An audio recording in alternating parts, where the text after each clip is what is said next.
예, 에베소서 말씀이 복잡해요. 복잡하고 반복되는 것도 많은데 무슨 말인지 잘 이해가 되지 않을 수도 있는데, 저희 교회가 세워지고 또 그 세워짐 가운데 자라가는 가장 근본적인 말씀은 에베소서 이 말씀입니다. 저희가 이 에베소서 말씀 위에 서서 교회가 교회답게 되기를 소원하고 그렇게 나아가고 있어요. 여러분, 우리가 교회라고 하는 단어를 딱 듣게 되면 우리의 여러 가지 경험 또 삶에 의해서 우리 안에 떠오르는 여러 가지 이미지들이 있습니다. 교회 딱 그러면 이미지가 우리 안에 딱 떠올라요. 근데 요 근래 교회라고 하는 단어를 듣게 되면, 그리고 그 단어로 인해서 갖게 되는 이미지들은 대부분 부정적이에요. 특별히 이 2년의 코로나 기간 동안에 교회는 훨씬 더 부정적인 이미지로 더 씌워졌습니다. 그런데 그것을 다른 사람 또는 다른 대상의 탓을 할 수 없는 것은 교회가 이 사회 가운데 그런 부정적인 옷으로 덧입혀지는데 스스로의 역할을 했다라는 데 있어요. 했다라는 데.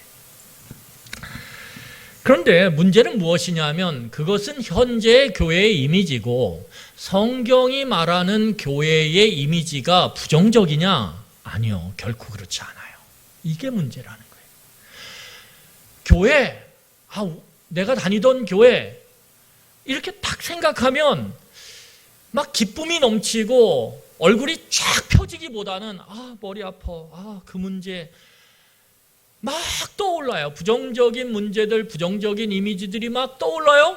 그러면서 생각하기도 싫고, 그래서 교회의 문제는 쫙 옆으로 밀어놓죠. 그런데 문제는 뭐냐면 성경은 결코 교회를 그렇게 부정적으로 그리고 있지 않다라는 거예요.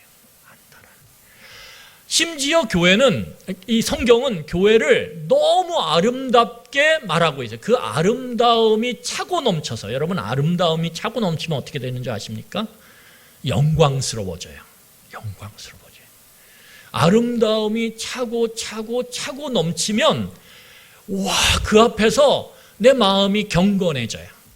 여러분, 그래서 대자연에 가서 그 자연의 아름다움을 딱 볼 때 어떻습니까? 그 아름다움이 눈에 담기도 모자라서 그 아름다움에 그 차고 넘침에 어떻게 해요? 마음이 숙연해지죠. 그게 영광스러웁니다. 교회라는 게 원래 그런 존재예요. 그런 대상이에요. 성경에서는 교회는 아름다움에 차고 넘침, 그래서 영광스러움이 있다라고 그렇게 말해요. 특히 에베소서에서.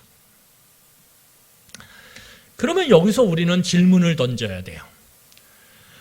우리가 마주하고 있는 이 현실의 교회와 성경이 말하는 교회의 이 엄청난 차이, 한쪽은 너무너무 부정적이어서 정말 부정적인 말들로 도배가 되고 있는 교회의 모습들과는 다르게 성경의 그 벅차오름, 아름다움의 차고 넘침 가운데 영광스러움, 이 엄청난 차이, 이 차이가 도대체 무엇 때문이냐 이거예요. 무엇 때문? 여러분, 요 근래 그러면 교회에 도대체 무슨 일이 생겼냐 이거죠. 우리가 어렸을 때 교회 다닐 때는, 어린 시절부터 교회 생활을 했던 분들은 교회에 그러면 참 즐겁고 기쁜 그 이미지와 기억들이 너무너무 많아요. 저도 어렸을 때 교회 그러면 열리를 제쳐두고 교회로 막 달려가는 그 그림이 그려져요. 그 기억이 제 안에 선명해요. 도대체 교회 안에 무슨 일이 생겼길래 이 엄청난 차이가 존재하냐 이거죠.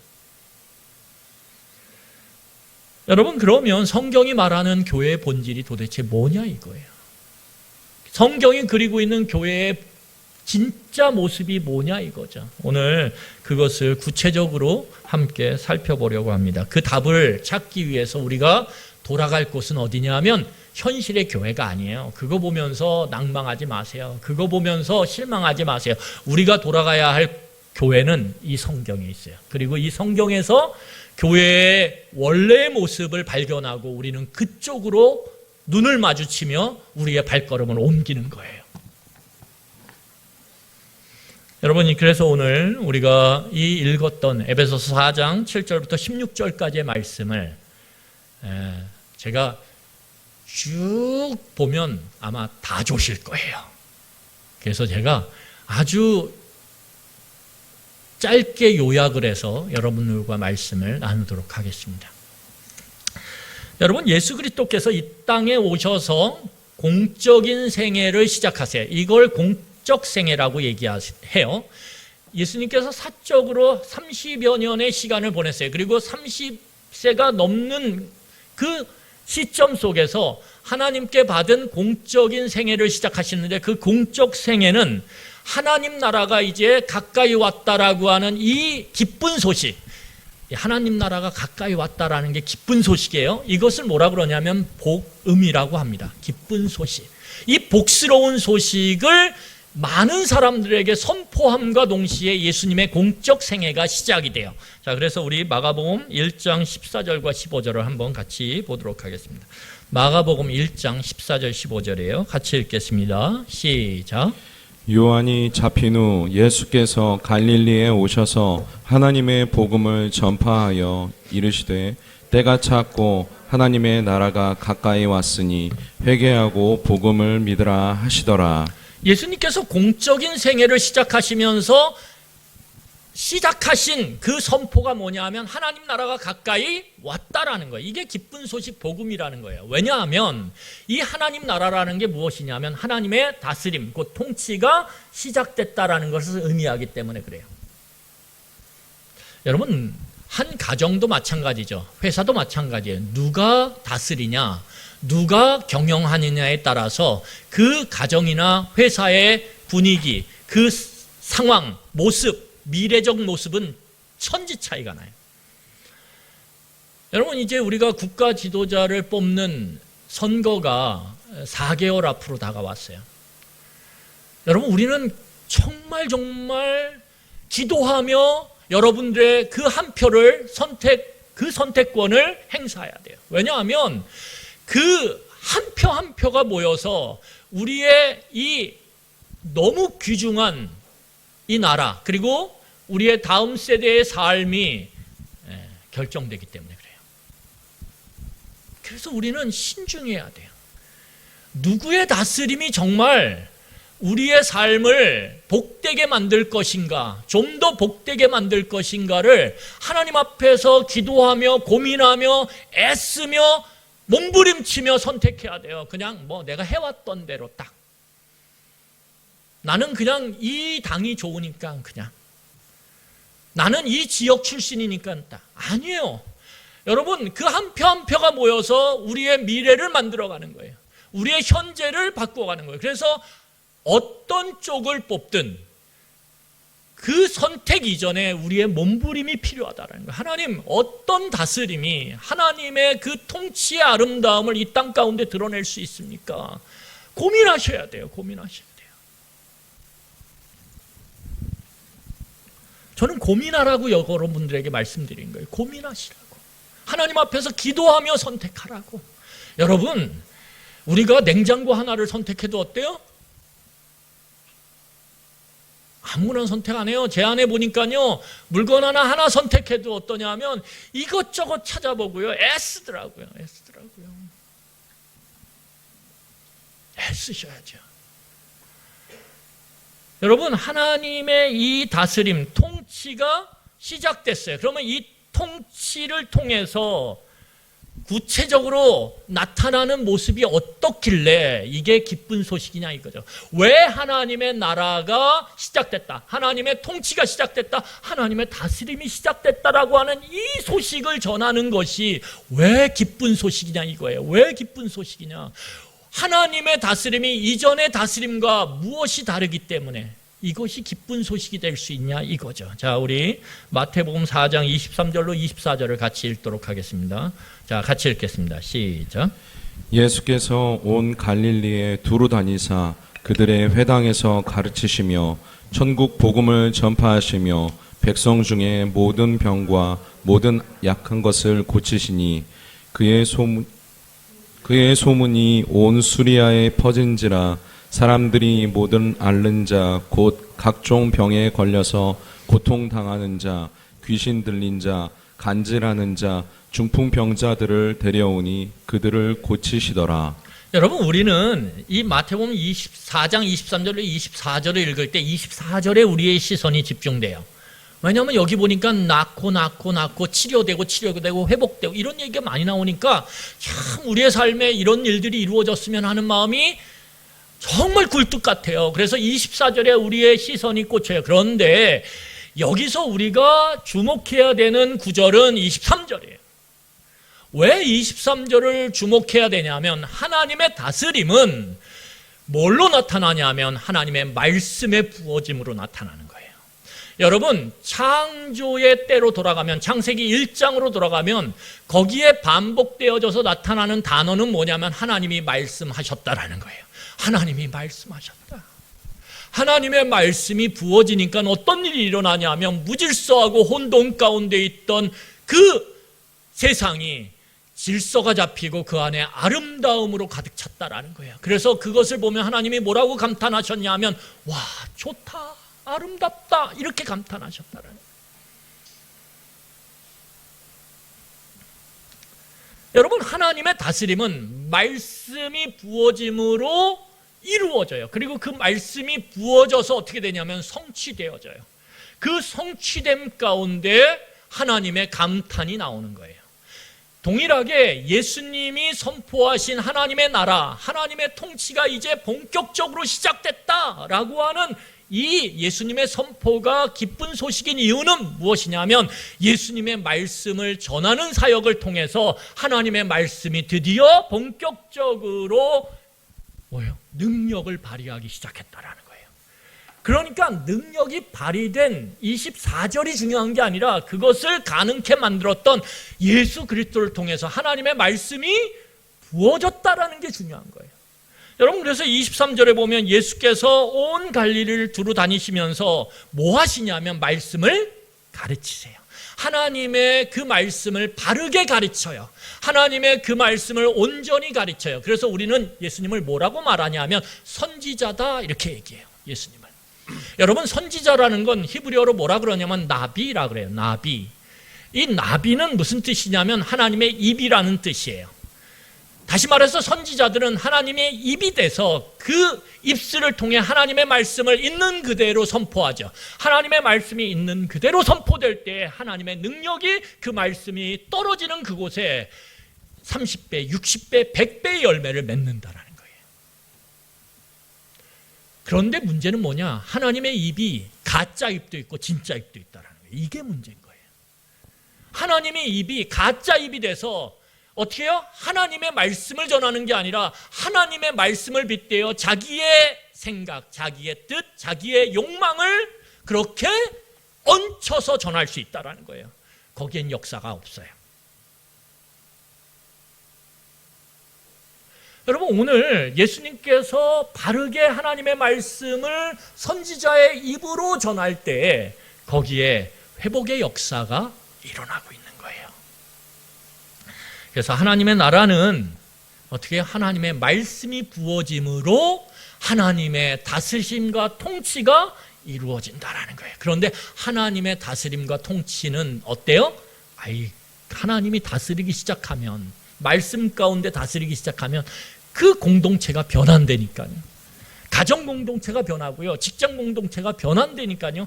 하나님의 말씀이 내 안에 바르게 전해짐으로, 부어짐으로 하나님이 말씀을 통해서 내 마음을 다스리기 시작할 때 내 마음이 바뀐다니까요. 내 아내를 바라보는 마음, 내 남편을 바라보는 마음, 내 자식을 바라보는 마음이 바뀐다니까요.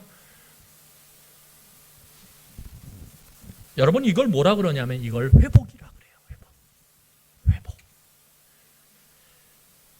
그래서 오늘 본문 8절부터 10절을 다시 보겠는데요. 거기에 회복의 역사가 어떻게 일어났는지를 우리 이야기하고 있어요. 자, 본문 8절부터 10절까지 같이 한번 읽도록 하겠습니다. 같이 읽겠습니다. 시작. 그러므로 이르기를 그가 위로 올라가실 때에 사로잡혔던 자들을 사로잡으시고 사람들에게 선물을 주셨다 하였도다. 올라가셨다 하였은즉 땅 아래 낮은 곳으로 내리셨던 것이 아니면 무엇이냐?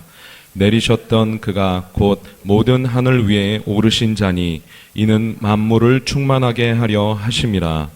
여러분, 이 말씀이 무엇을 얘기하냐면 예수님께서 올라가셨어요? 이걸 우리는 승천이라고 이야기해요. 신학적 용어로. 그러면 올라가셨으면 예수님이 내려온 적이 있다라는 거죠. 그것을 우리는 성육신이라고 이야기해요. 그래서 요한복음 1장에서는 뭐라고 얘기하냐면 말씀이 육신이 되어 우리 가운데 거하셨다 이렇게 표현을 해요. 다시 말해서 예수님의 내려오심, 성육신과 예수님의 올라가심, 이 승천 사이, 내려옴과 올라감 사이에 어떤 일이 일어나냐 하면 회복의 일들이 일어나는데 그 회복의 일들을 오늘 이 우리가 읽었던 본문에서는 뭐라고 표현하냐면 그 10절에 이렇게 표현해요. 거기 동그라미를 크게 빡 쳐놓으세요. 빡은 좀 그렇다. 동그라미를 탁 쳐놓으세요. 탁. 죄송해요. 강조하고 싶으니까 탁인데 빡이 됐어요. 죄송해요. 회복이 어떤 단어로 지금 표현되고 있냐면 충만으로 표현되고 있는 거예요. 충만해지는 거예요. 예수님의 내려오심과 예수님의 올라가심 사이에 어떤 일들이 일어났냐 하면 충만함의 역사가 일어났다라는 거예요. 아까 우리가 읽었던 마태복음 4장 24절의 그 충만함, 그의 소문이 온 수리아에 퍼진지라 사람들이 모든 앓는 자 곧 각종 병에 걸려서 고통당하는 자, 귀신 들린 자, 간질하는 자, 중풍병자를 데려오니 그들을 고치시더라. 충만해지죠. 여러분, 죄라는 것은요, 우리에게 뭘 가져다 주냐면 결핍을 가져다 줘요. 결핍. 죄라는 것. 이 죄가 딱 우리의 삶 가운데 들어오잖아요. 그래서 우리의 마음 가운데 또아리를 틀고 딱 앉아 있어요. 그래서 시편에서는 죄의 자리가 어디냐라고 할 때 너의 마음이다 이렇게 얘기해요. 너의 마음이다. 우리의 마음 가운데 죄가 또아리를 틀고 전혀 나갈 마음 없이 아주 굳건하게 거기에 자리를 잡고 있어요.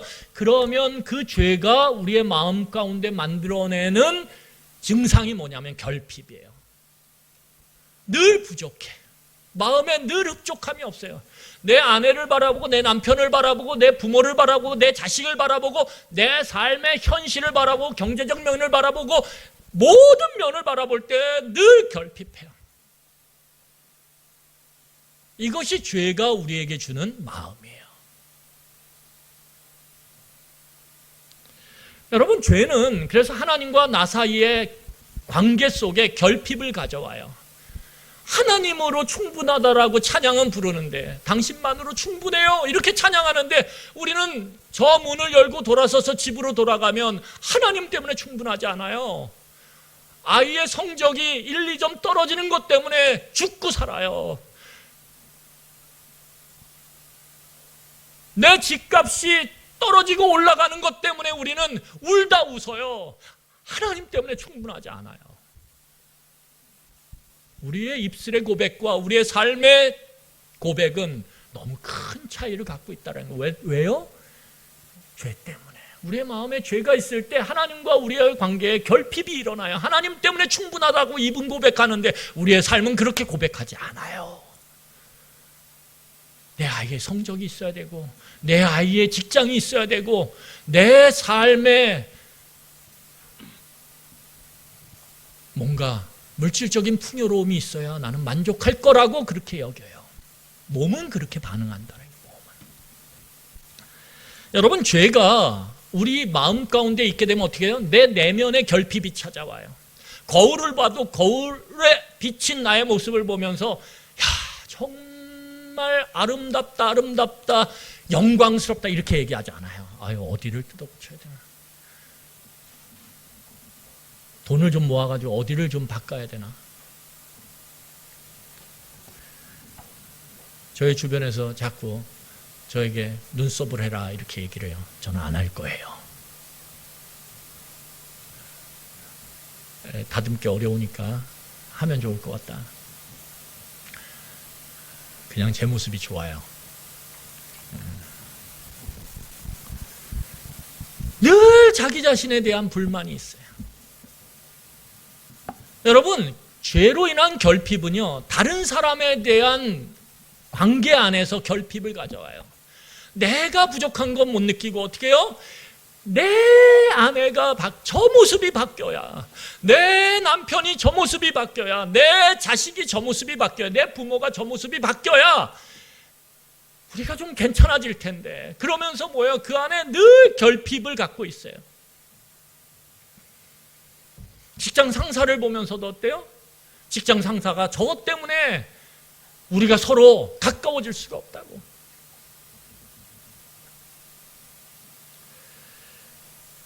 여러분, 이런 결핍들, 죄로 인한 결핍들은 우리의 삶에 뭘 갖고 오냐면 싸움과 갈등을 갖고 와요. 다툼을 갖고 와요. 여러분, 갈등이 있는 곳에는요, 이 다툼이 끊이질 않아요. 이 결핍이 있는 곳에는요, 결코 미움이 끊이질 않아요. 그래서 종국적으로 이 죄로 인한 결핍이 채워지지 않는 곳에 뭐가 있어요? 관계의 파괴가 있다는 거예요. 관계가 파괴되어져요. 이런 결핍이 있는 곳에는 결코 자유와 평화가 깃들 수가 없어요. 깃들 수가 없어요. 그런데 문제는 뭐냐면 근본적인 이 결핍이 채워지지 않는다라는 거예요. 여러분, 근본적인 이 죄로 인한 결핍이 어떤 것으로도 채울 수 없다라는 거예요. 여러분, 집에다가 온갖 요즘에 유행하는 모든 전자 제품들을 다 들여놔 보세요. 막 이렇게 막 보니까는 텔레비전 광고에 보니까 막 양복 같은 거를 이렇게 막 털어주면서 아주 이렇게 깨끗하게 해주는 그런 것도 있더라고요. 그런 거 다 들여놓으세요. 요즘에 머리 좀 빠진다 그래가지고 뭐 헬멧을 집에 가서 쓰더라고요. 피부한다고 얼굴에 딱 이렇게 마스크 깜짝 놀랐어요. 그거 아이언맨 같아요. 그러니까 필요한 모든 전자제품을 다 들여놓으세요. 그게 여러분들의 마음 가운데 있는 결핍을 채울 수 있는가 한번 실험해 보세요. 딱 한 달만. 아니요. 채울 수가 없어요. 아무리 집안을 채워도, 아무리 넓은 집으로 이사를 가도 여러분, 이상하게 우리의 마음 가운데 있는 그 결핍은 채워지지가 않아요. 늘 우리의 입술에 나오는 고백은 뭐냐면 불평이에요. 불만이에요. 여전히 우리는 다투고 있어요. 가장 가까운 가족들과. 이게 채워지면 채워지지 않은 것 때문에 또 다퉈요. 그걸 다투다 보면 이전에 채워졌던 게 왠지 보잘것없이 보여요. 그래서 또 다퉈요.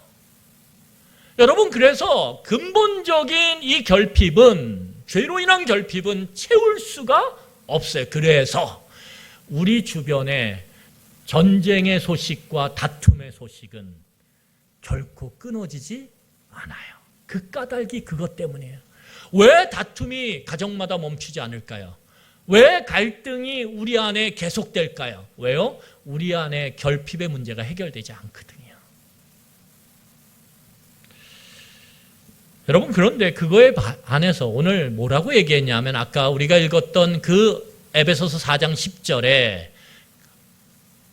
올라가시고 내려오신, 거꾸로 말해서 내려오셨다가 올라가신 그 예수 그리스도가 그 내려오심과 올라가심 사이에 어떤 일을 하셨느냐 하면 두 가지의 핵심적인 일을 하셨어요. 그게 뭐냐면 죽으셨다라는 거예요. 죄 때문에 죽으셨다.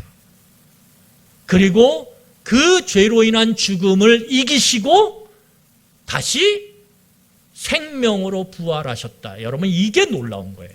왜요? 인류 역사상 이러한 죽으심과 부활하심에 대한 그 어떤 일도 오직 예수 그리스도께만 일어났거든요. 그렇기 때문에 예수 그리스도는 죄로 인한 결핍, 그 결핍의 최종 기점이 뭐냐면 죽음이에요. 우리는 그래서 다 죽는 거예요. 그런데 그 죽음을 이기시고 생명으로 부활하신 분은 예수 그리스도밖에 없어요. 그래서 우리가 예수 그리스도를 믿고 그 안에 들어가게 될 때 예수 그리스도의 생명을 함께 나누어 누리게 되는 거예요. 그게 바로 충만이에요. 충만. 그래서 예수 그리스도는 충만이시고 예수 그리스도를 믿고 그 안에 들어가면 예수 안에 들어가면 우리는 이 땅에 사는 동안도 충만을 경험하기 시작해요. 놀랍게. 여러분 내 안에 충만함이 그리스도인에서 생기잖아요. 그러면 자식을 바라보는데 그 자식이 지금 어떤 모습이든 상관없어요. 너무너무 사랑스러워 보여요. 요즘에 제 고백이에요. 제 아들이 얼마나 이뻐 죽겠는지 모르겠어요. 오늘 아침에도 설교 한번 딱 보고 빨리 준비하고 나와야 되는데 아들이 제일 마지막에 씻거든요. 아들이 누워있는데 방에 갔어요. 그래가지고 옆에 누워가지고 이렇게 팔베개를 하고 아 이뻐라 이뻐라. 그러더니 제 아들이 이렇게 하더니 갑자기 하고 싶은 게 생겼어 그러더라고요. 제 몸을 이렇게 하더니 그러더니 죄송해요. 뭐 이게 뭐 크게 남사스러운 거 아니라서 갑자기 제 젖꼭지를 퍽 누르더라고요. 이게 해보고 싶었어. 왜냐면 이렇게 하다 보니까 이렇게 얼마나 사랑스러운지 몰라요. 참고로 제 아들이 고3이에요. 제 안에요. 정말로 요즘에 성령 하나님께서 주시는 마음이 있어요. 그 마음을 통해서 제 아들을 보니까요. 그냥 그 모습이 너무 아름다워요. 그냥 그 존재가 너무 사랑스러워요. 걔가 공부를 잘하든 못하든 별 상관없어요. 그냥 그 아이가 있는 것, 그러면서 그냥 자기의 삶을 살아가면서 한껏 웃으며 아 나는 우리 집이 너무 좋아 이런 게 너무 행복해요. 여러분 그리스도로 인해서 우리가 누리게 되는 게 뭐냐 하면 상황이 변하는 게 아니에요. 우리의 바라보는 그 눈이 마음의 눈이 시선이 달라지는 거예요.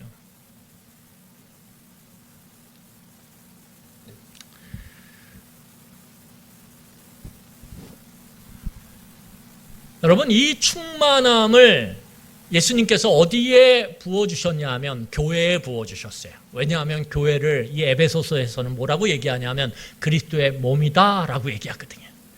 그러니까 이 충만함을 어디다 부어주셨어요? 자신의 몸인 교회에다 부어주셨어요. 교회의 모습을 예수님은 내 몸이다 라고 표현하세요. 그리고 나는 그 몸의 머리다 라고 표현하세요. 이 충만함을 어디에요? 교회인 그 그리스도의 몸에 부어주셨다라는 거예요. 그래서 교회는 어떤 공동체냐면 충만한 공동체예요. 여러분 이 충만한 공동체가 되기 위해서 필요한 게 뭐냐면 첫 번째가 믿음이에요. 뭐라고요? 믿음이다. 그래서 오늘 성경을 보면 자 우리 7절 보세요. 7절 본문 7절이에요. 다시 한번 7절 읽겠습니다. 7절 같이 읽겠습니다. 시작. 우리 각 사람에게 그리스도의 선물의 분량대로 은혜를 주셨나니.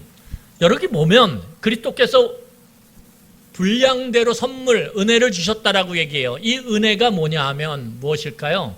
충만함이에요. 충만함. 어디에요? 자신의 몸인 교회 안에.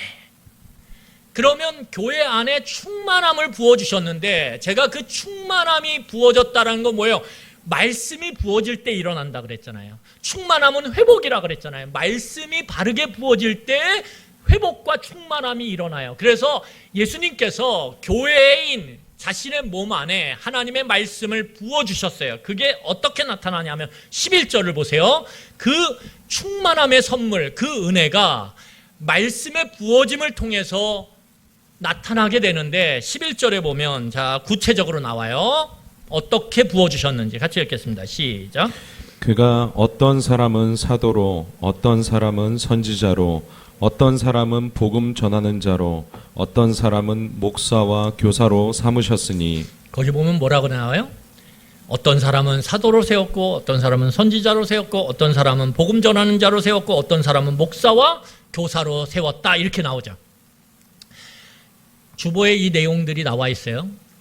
그건 보시면 되고 이 사람들의 공통점이 있어요. 그게 뭐냐면 그걸 우리가 잡아야 돼요. 이 사람들의 공통점은 다 말씀과 관련 있는 사람이라는 거예요.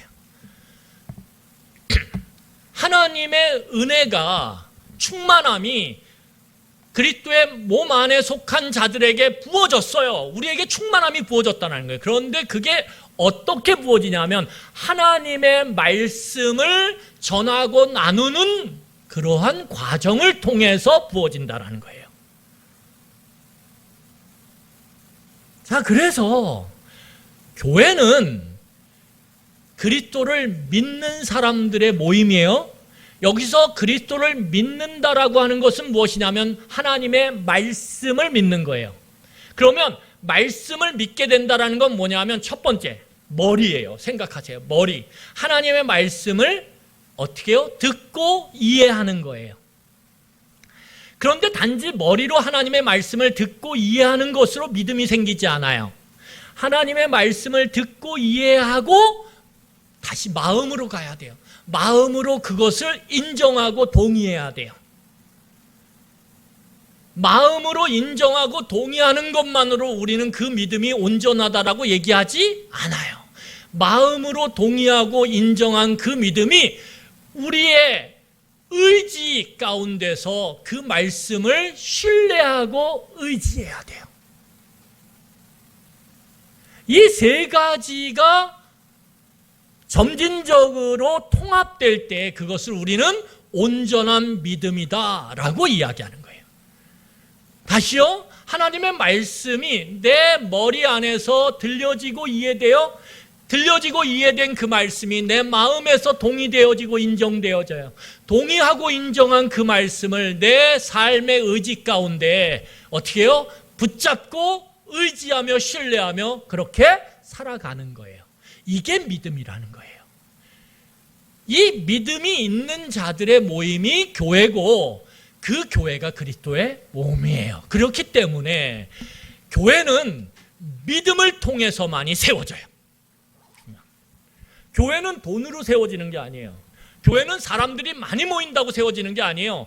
교회는 무엇인가 많은 자원이 있어서 세워지는 게 아니라 교회는 본질적으로 하나님의 말씀이 바르게 이해되고 하나님의 말씀이 바르게 들려지고 그 바른 말씀이 내 안에 인정되고 동의되고 그것을 신뢰함으로 내 삶의 현장에서 회복의 역사, 충만함의 역사를 누려갈 때에 교회는 이루어지는 거예요. 그게 교회예요.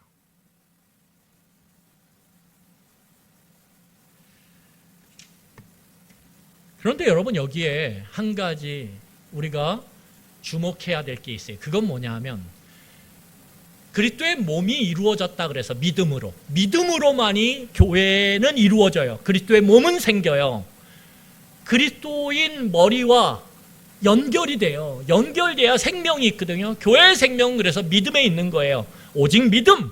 그런데 그 믿음은 말씀으로부터 생긴다라는 거예요. 바른 말씀. 그래서 교회는 말씀을 증거함을 통해서 세워지는 거예요. 그런데 여기서 끝나는 게 아니라는 거예요. 여러분, 아이가 태어났어요. 근데 우리는 그 아이가 어른의 몸과 동일한 걸 알아요. 여러분, 태어난 아이의 모습을 보면 어른하고 똑같아요. 단지 다른 게 뭐예요? 크기만 다른 거예요. 발육의 상태만 다른 거예요.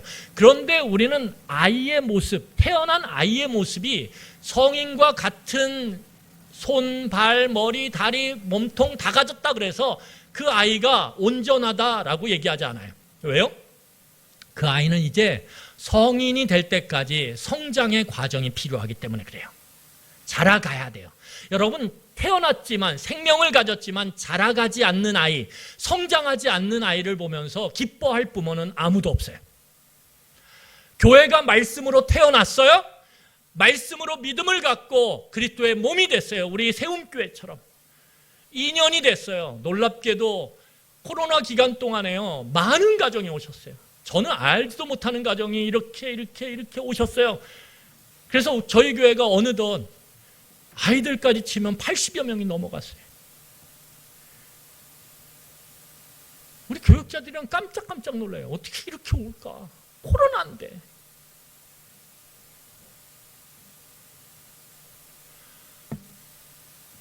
저는 우리 교회가 한 게 없어요. 진짜로. 저는 오직 말씀만 전하고 말씀을 바르게 전하는 일에 힘을 다했다라고 생각을 해요. 교회가 세워져 가고 자라가요. 그런데 그걸로 충분하지 않다라는 거예요. 하나님의 마음은 부모의 마음과 동일하게 우리 세움교회가 더 온전하게 자라가기를, 더 건강하게 자라가기를 오늘 기대하고 계시라는 거예요. 그게 어떻게 가능해지냐? 오늘 우리 같이 말씀을 읽어보도록 하겠습니다. 자, 우리 본문 12절이에요. 자, 같이 읽겠습니다. 어떻게 우리가 건강하게 자라갈 수 있는가? 자, 같이 읽겠습니다. 12절 시작.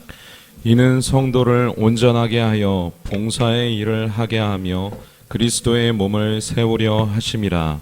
여러분 거기 보면 이 교회, 그리스도의 몸인 교회가 어떻게 자라가야 되냐? 온전하게 자라가야 된다는 거예요. 온전하게.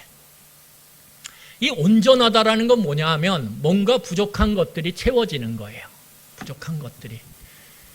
뭘 통해서 채워지냐? 말씀을 통해서 채워지는 거예요. 여러분, 이 온전하다라는 것을 그림 언어로 바꾸면요. 이제 만선의 꿈을 안고 그물을 실은 배가 바다 한가운데로 나가요. 그리고 그 그물을 들이워요. 수천 차례 그물을 들이워서 그 타고 나간 배에 만선의 꿈을 이루어서 이제 들어옵니다. 그러면 이제 그 배가 육지로 들어왔을 때, 무트로 들어왔을 때 다시 출항하기 직전에 어떤 일을 반드시 해야 되냐 하면 그 수천 차례 그 바닷물에 내리웠던 그 그물을 무트에다가 펼쳐놓고 말려야 돼요. 그리고 다시 이제 출항하기 전까지 그 그물을 말린 다음에 반드시 하는 일이 있는데 그게 무엇이냐면 그물을 깁는 거예요. 그물의 의미, 가치는 그물 자체에 있는 게 아니라 그물의 크기, 그 그물의 구멍의 균일성에 있어요. 그래야만 그 그물이 물고기를 낚는 가치 있는 일을 하거든요. 그런데 문제는 뭐냐 하면 이 바다에 나가서 수천 차례 그물을 던지다 보면 그 구멍이 어딘가 트어져 있다라는 거예요. 트어진 그물은 그물로서의 역할을 할 수가 없어요. 그래서 반드시 출항하기 전에 어부는 깁어야 돼요. 그 그물을 일정한 크기로.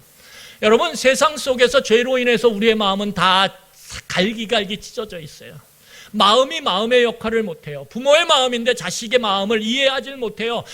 남편의 마음인데 아내의 마음을 이해하지 못해요. 그래서 우리의 갈기갈기 찢어진 마음이 남의 마음을 위로하고 받아주고 용납하고 함께 울어주는 마음이 안 돼요. 오히려 지적하고 오히려 그 아픈 부분을 후벼 패면서 상대방을 더 낙망하게 만들고 상처나게 만드는 게 우리의 병들고 망가지고 찢어진 마음이라는 거예요. 그 마음이 오직 말씀의 바늘로만이 깊어질 수 있다라는 거예요. 오직 말씀의 그 바늘로 우리의 마음의 그 찢어진 부분이 깊어질 때 내 마음이 마음으로서의 역할을 하기 시작하는 거예요.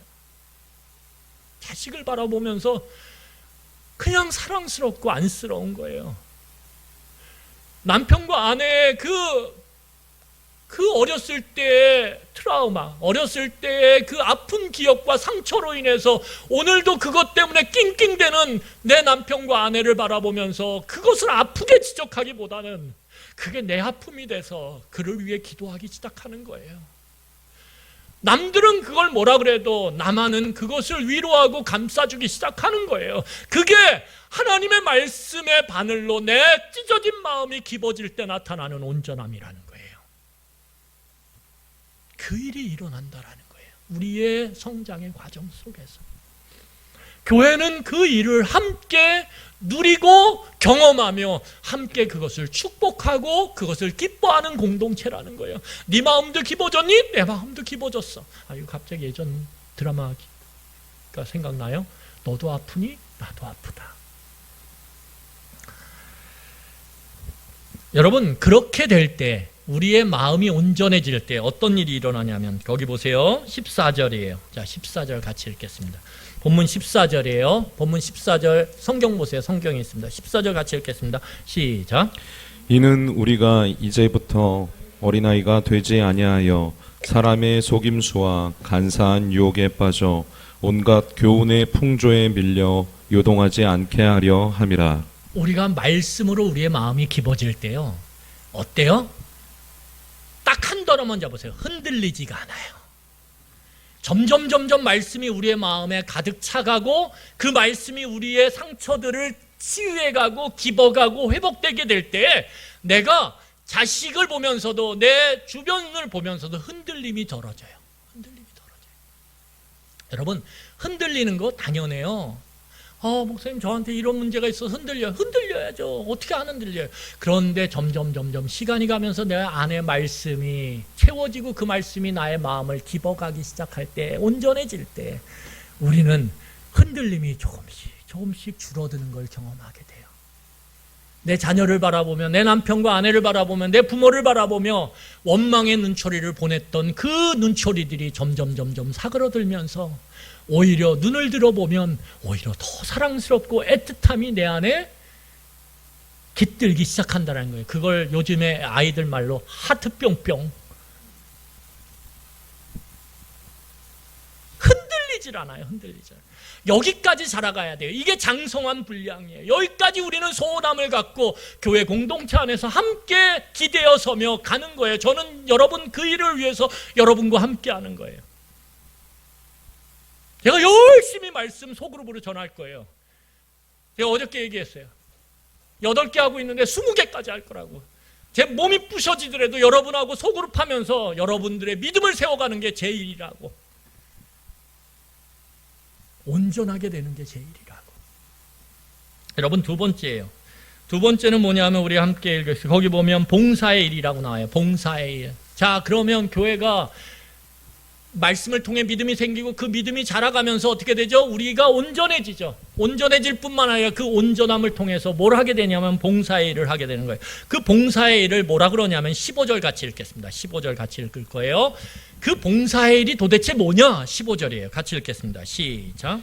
오직 사랑 안에서 참된 것을 하여 범사에 그에게까지 자랄지라. 여러분, 그는 머리니 곧 그리스도시라. 예, 여러분, 봉사의 일이 무엇이냐 하면 오늘 거기 보면 사랑 안에서, 오직 사랑 안에서 참된 것을 하는 거예요.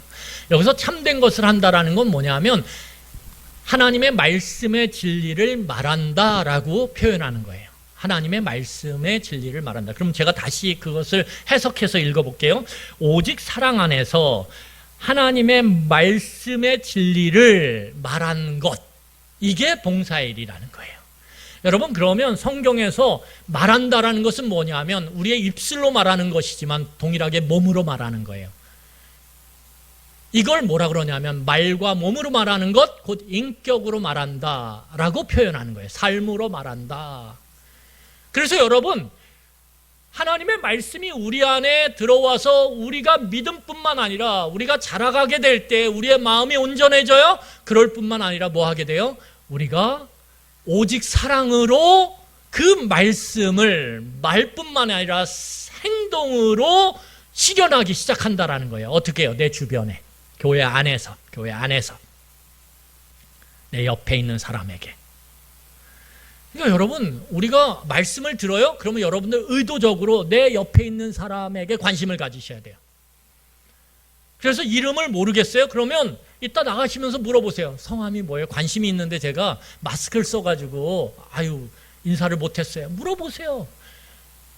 그리고 그분의 기도 제목이 무엇인지 물어보세요. 그 사람을 위해서 내가 할 수 있는 그 사랑의 참된 일이, 사랑의 선한 일이 무엇인지를 고민하세요. 그리고 여러분들이 할 수 있는 일을 부단히 이 교회 공동체 안에서 해가세요. 그게 우리가 자라가는 거라니까요.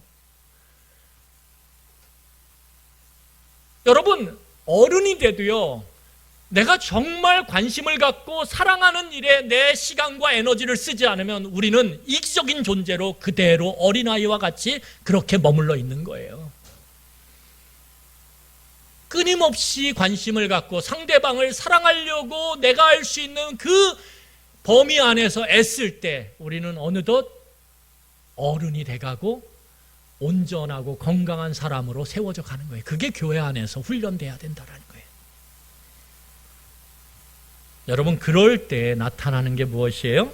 그럴 때 나타나는 것이, 자, 우리 16절이에요. 자, 16절 같이 읽겠습니다. 16절. 본문 16절이에요. 같이 읽겠습니다. 시작.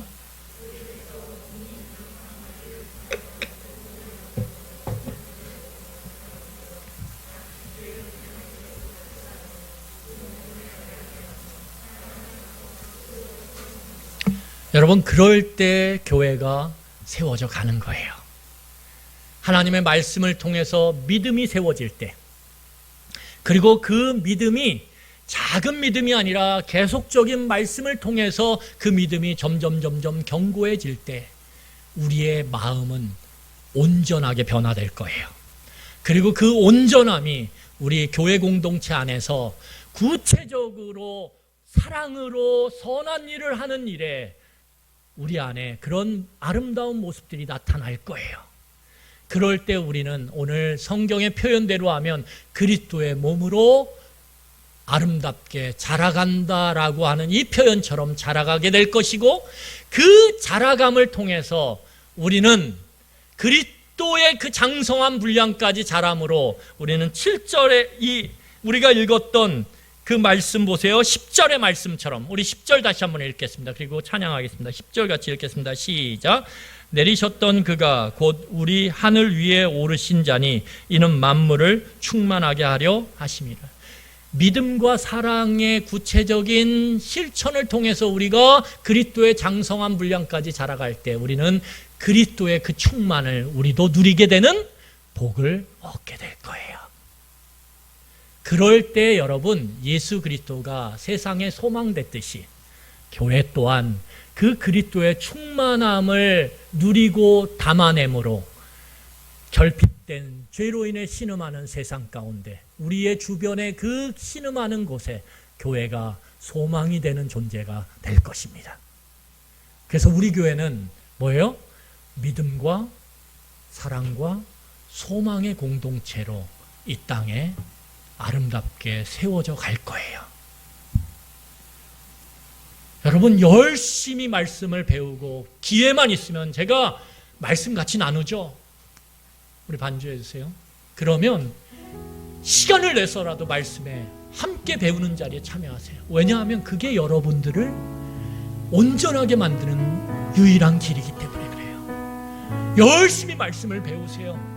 그래서 그리스도를 알아가세요. 오늘 성경을 보면 뭐라고 얘기하냐면 아는 일과 거기 보세요. 믿는 것이 하나 되는 것, 그게 온전해지는 거예요. 그리스도를 열심히 말씀을 통해 알아가세요. 그리고 그분을 어떻게 해요? 이해하고 동의하고 인정하고 의지하고 신뢰하며 믿음이 자라가는 거예요. 알을 통해서. 그리고 그 과정을 통해서 우리의 믿음이 자라고 우리의 마음이 온전해지는 거예요. 그럴 때 우리는 주변에 눈길을 돌려 사랑을 나누기 시작하는 거예요. 구체적으로 내 집에 있으면요, 갖고 오세요. 그래서 집사님 이거 필요해요? 이거 쓰세요. 나누세요. 구체적으로 함께 사랑을 나누세요. 그러면 그게 나를 성장시킨다니까요. 내 안에 조그만 거를 하나 나눴는데 채울 수 없는 충만함이 그 결핍을 몰아내고 내 안에 기쁨으로 감사로 채워진다니까요. 늘 돈돈돈 하면서 싸움판이었던 내 마음이 하나님이 주시는 자유함과 평화로 만들어진다니까요. 그걸 경험하셔야 되잖아요. 그걸 경험하는 세움교회 공동체가 될 때 우리는 드디어 세상을 향해 그 기쁨을, 그 믿음을, 그 사랑을 나눔으로 세상을 소망되게 만드는 그런 소망의 교회가 되는 거예요. 저는 우리 교회가 이 지역에서 세움교회, 너네 때문에 정말 우리가 소망이 있다라고 그렇게 말하는, 그렇게 진정으로 고백하는 그런 아름다운 교회가 되었으면 좋겠습니다. 저와 여러분들이 믿음과 사랑과 소망으로 그런 아름다운 그리스도의 몸된 교회를 이루어갔으면 좋겠습니다. 하나님의 은혜를 바라보며 3주년, 4주년, 5주년, 10주년을 그때 갔을 때 정말 다 눈물을 흘리며 우리 교회가 드디어 그런 교회가 되고 있다라고 고백하는 그런 영광스러움이 우리 안에 있었으면 좋겠습니다. 교회 때문에 내 가정이 회복됐다라고, 교회 때문에 내가 회복되고 충만해졌다라고 하는 그 은혜를 나누는 교회가 됐으면 좋겠습니다. 저는 그런 교회 목사로 헌신하고 살아갔으면 좋겠습니다. 정말 그런 영광스러운 교회를 꿈꾸며 그렇게 교회를 위해 헌신했으면 좋겠습니다. 이 시간에 우리 같이 찬양하겠습니다.